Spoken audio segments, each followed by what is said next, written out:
Hi everybody, this tutorial is going to be focusing on making the under tunic for the Viking outfit. It also is a standalone outfit. You can just wear it as a dress by itself with a belt or some other accessories. So it's kind of a nice garment in that it can have multiple uses. When you open the package, you're going to find you have a few things. First of all, you're going to have this interesting shaped thing. This is going to be the facing for your neckline. So this is going to actually go on the inside of your neck and make the edge of that look really nice and neat.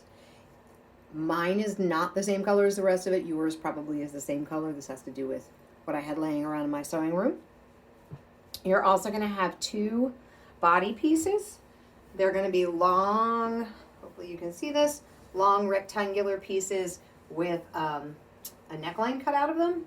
And when you look at this neckline, you'll actually kind of notice, hopefully you can see this, that one, when you line them up, you'll see here that one is actually lower than the other one. That's the front, and the other side that's a little higher is the back.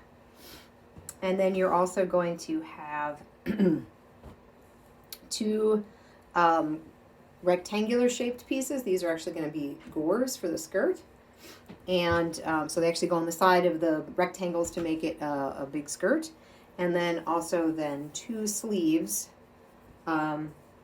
two sleeve pieces that kind of look like this.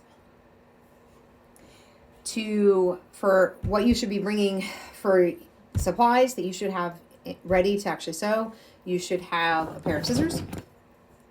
Oops, I apologize. You will also have a spool of thread in your kit. What I don't give you, but you need, is a pair of scissors. You also need some straight pins. They can be sort of any general straight pins that you have in the house. I do in the tips and tricks and techniques section talk a little bit about straight pins. So you can go ahead and read that if you want to know a little bit more about straight pins. But basically, they're just kind of standard utility straight pins. It's also helpful to have a piece of tailor's chalk or regular chalk so that you can actually mark some things when you go to do the foot fitting. I'm going to show you how to do this, and assuming that you're going to use it on a sewing machine, but it is possible to also obviously hand sew this entire garment. What I don't cover in this video is actually how to use your sewing machine. There is some variation from sewing machines, but for the most part, the functionality of them is relatively similar. They're not intimidating machines, I promise you. Go ahead and get your grandmother's out of your closet or the one that you bought off of eBay for $25. All of those will be perfectly fine. And just go ahead and Google how to use a sewing machine.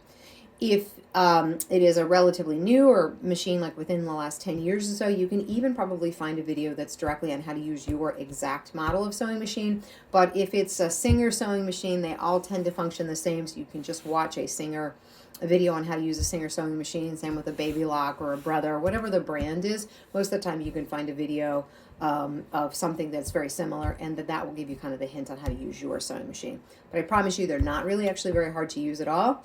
I've taken and done the one part of sewing that is hard, which is choosing your fabric and cutting it, and then I'm going to actually teach you how to fit it so that you get a nice look from the fabric. Once you have all of those things in front of you, the only other thing that you really do need is an iron. I always say I can sew without a sewing machine, but I can't sew without an iron. I do have a video again in the techniques section that talks a little bit about why ironing is so important, but I'm going to emphasize it throughout the video that really you should be ironing each of your seams as you're sewing them for the best results in your final looking garment. In this short video, I'm going to talk about how to pin your fabrics together to stabilize them for sewing. Talking for a moment about straight pins themselves, hopefully you can see that. That's actually just a common straight pin. They come in a wide variety of lengths and widths and different types of heads, but as a general rule of thumb, a general purpose straight pin is fine.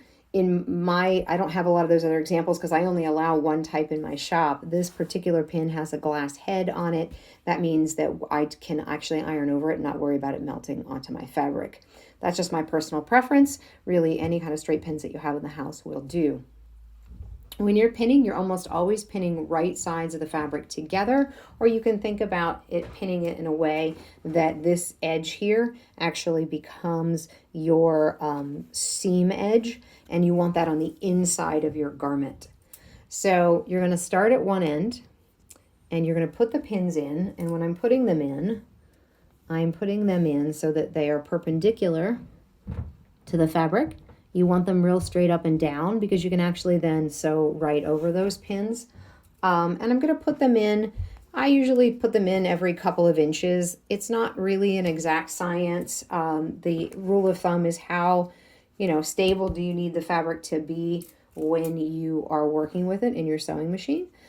If it's a much thinner fabric or you're pinning around a complicated curve, you might want to put some more pins in rather than less. But again, generally every couple of inches is, hopefully you can see that, is more than adequate. There is another way to pin. In some of the instructions, I will talk to you about how to fit a garment. And in those cases, I will instruct you to put the pins parallel to the edge of your fabric. And so what I mean by that is, I'm going to show you right now, is instead of being perpendicular, they're now parallel to the edge of the fabric. That's the only time that I'm going to tell you to do that, is again when you're fitting, and that's because you're actually trying to use the pins as kind of a seam for the fit. The first thing you're going to do is find those two front panels. Because these are linen, there is no right or wrong side, but we'll be kind of creating that as we go. And what you're going to do is line up the two shoulder pieces and go ahead. Again, this is what the pins are for. And when you pin, you want to pin, again, perpendicular so that you can sew and access them as you sew. You're going to pin the shoulders together. You're going to do that on both sides, and then you're going to go ahead and sew this straight across the top here. You want it to actually be sewn 1/2 inch in. So that means that when you're done, your seam line that's going to be parallel to this top here will actually be 1/2 inch from the edge. In all of the patterns, you're going to see instructions that say to press the seam open. This is what I mean by that. So as you can see right now, I've got this seam here, I've sewn it, and here are the two sort of raw edges that are sticking straight up.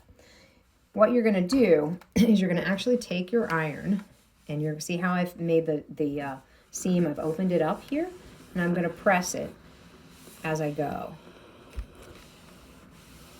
Since it's linen, you can use the linen setting. There's usually a linen or maybe a cotton setting on your iron that then is the correct setting. I also have steam. Steam is your friend, so make sure that you actually have followed your manufacturer's instructions for how to put water in your iron. That's very important because you can see that as I'm ironing, it's kind of steaming as I go. That will help hold the seam straight and hold it open and make it stay down after I have pressed it.